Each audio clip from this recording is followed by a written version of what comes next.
আসসালামু আলাইকুম, আশা করি আপনারা সবাই ভালো আছেন। চ্যাম্পিয়ন্স ট্রফির আপডেট নিয়ে আমি আব্দুলাল মুহিত আপনাদের সবাইকে স্বাগতম। চ্যাম্পিয়ন্স ট্রফির দামামা কিন্তু অলরেডি বেজে গেছে।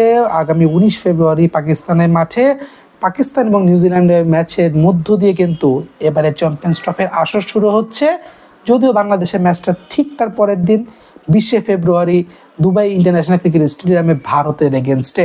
আমি চ্যাম্পিয়ন্স ট্রফির কিছু টেকনিক্যাল দিক নিয়ে আজকে আলোচনা করতে চাই। আমার আজকে আলোচনার টপিকটা কিন্তু পাওয়ার প্লেতে ব্যাটসম্যানদের করণীয় কাজটা কি। আমি কথাটা কেন বললাম, আমি কিছু রেফারেন্স দিয়ে আপনাদের সাথে কথা বলতে চাই। বর্তমানে কিন্তু পাকিস্তানের মাঠে ত্রিদেশীয় একটি one day series Pakistan cricket board আয়োজন করেছে, যে সিরিজে পাকিস্তানের পাশাপাশি রয়েছে নিউজিল্যান্ড এবং সাউথ আফ্রিকা। এবং আপনি যদি ম্যাচগুলোকে ফলো করে থাকেন, এই ওয়ানডে সিরিজগুলো কিন্তু খেলা হচ্ছে পাকিস্তানের লাহোর এবং করাচি স্টেডিয়ামে, যেটা কিন্তু রাওয়ালপিন্ডি স্টেডিয়াম থেকে খুব একটা বেশি দূরে নয়। তো ভারতের এগেনস্টে দুবাই পিচে বাংলাদেশ কেমন পারফরমেন্স করবে বা সেটার স্ট্র্যাটেজিগুলো কেমন হবে বা কি ট্যাকটিক্যাল মুভ হবে সেটা নিয়ে আমি অন্য একটা ভিডিওতে আলোচনা করব। আমি আজকে পাকিস্তানের পিচে বাংলাদেশের যে দুটো ম্যাচ রয়েছে রাওয়ালপিন্ডি ক্রিকেট স্টেডিয়ামে পাকিস্তান এবং নিউজিল্যান্ডের এগেনস্টে, তো সেই ম্যাচের কিছু ডিটেলস নিয়ে আপনাদের সাথে আলোচনা করতে চাই।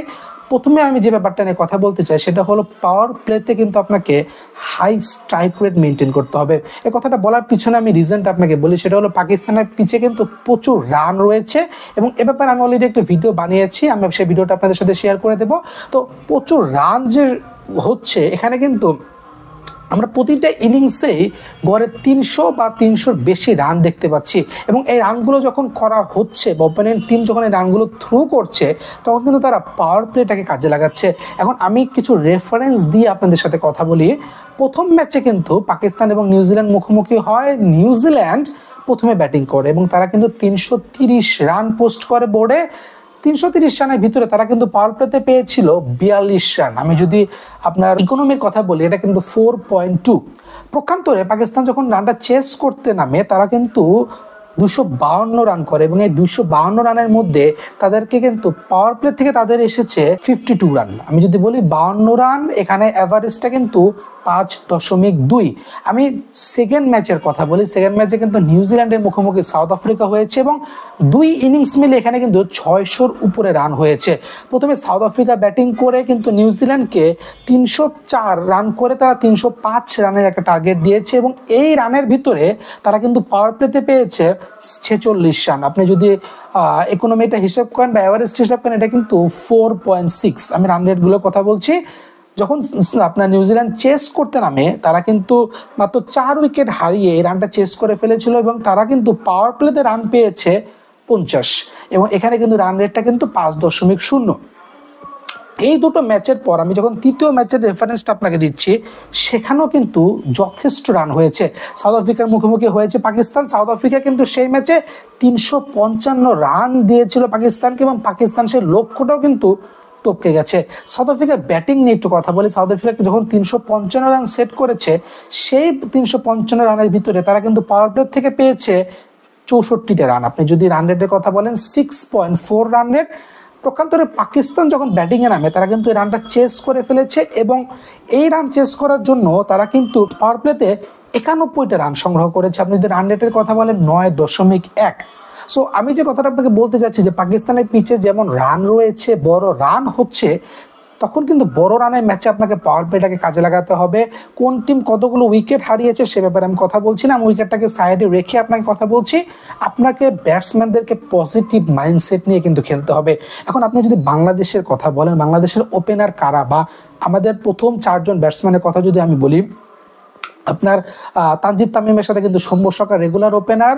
যদিও কোনো ইনসিডেন্ট না হলে আমার মনে হচ্ছে না যে পারভেজ হোসেন ইমনকে তারা ওপেনিং করাবে, বা আমি ধরেই নিলাম যদি পারভেজ হোসেন ইমন ওপেনও করে, 3 নম্বর পজিশনটা কিন্তু নাজমুল হোসেন শান্ত ক্যাপ্টেনের। এখন 4 নম্বর পজিশনটা হতে পারে তাহিদ হৃদয় বা হতে পারে অন্য কেউ, বাট আপনাকে কিন্তু টপ অর্ডার থেকে স্পেশালি পাওয়ার প্লেটাকে ব্যবহার করে আপনাকে কিন্তু রান জেনারেট করতে হবে। সো এখন পর্যন্ত আমি যে ম্যাচগুলো রেফারেন্স আপনাকে দিয়েছি, সেই ম্যাচের আমি একটা গড় হিসাব যদি আপনাকে দাঁড় করাই, সেই ম্যাচে কিন্তু মোট রান হয়েছে 345 এবং রান রেট, গড় রান রেটটা কিন্তু ছিল 5.75।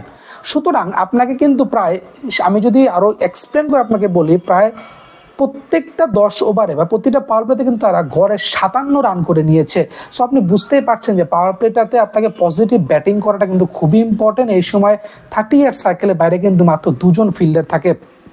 এখন আপনি যখন পেস বোলারদের কথা বলবেন, আপনি নিউজিল্যান্ডে যে ফাস্ট বোলারগুলো রয়েছে বা পাকিস্তানের যে ফাস্ট বোলারগুলো রয়েছে, এই ফাস্ট বোলারগুলোকে কিন্তু তানজিদ হাসান তামিম এবং সৌম্য সরকারকে দেখে শুনে হাই স্ট্রাইক রেট মেনটেন করে ব্যাটিং করতে হবে।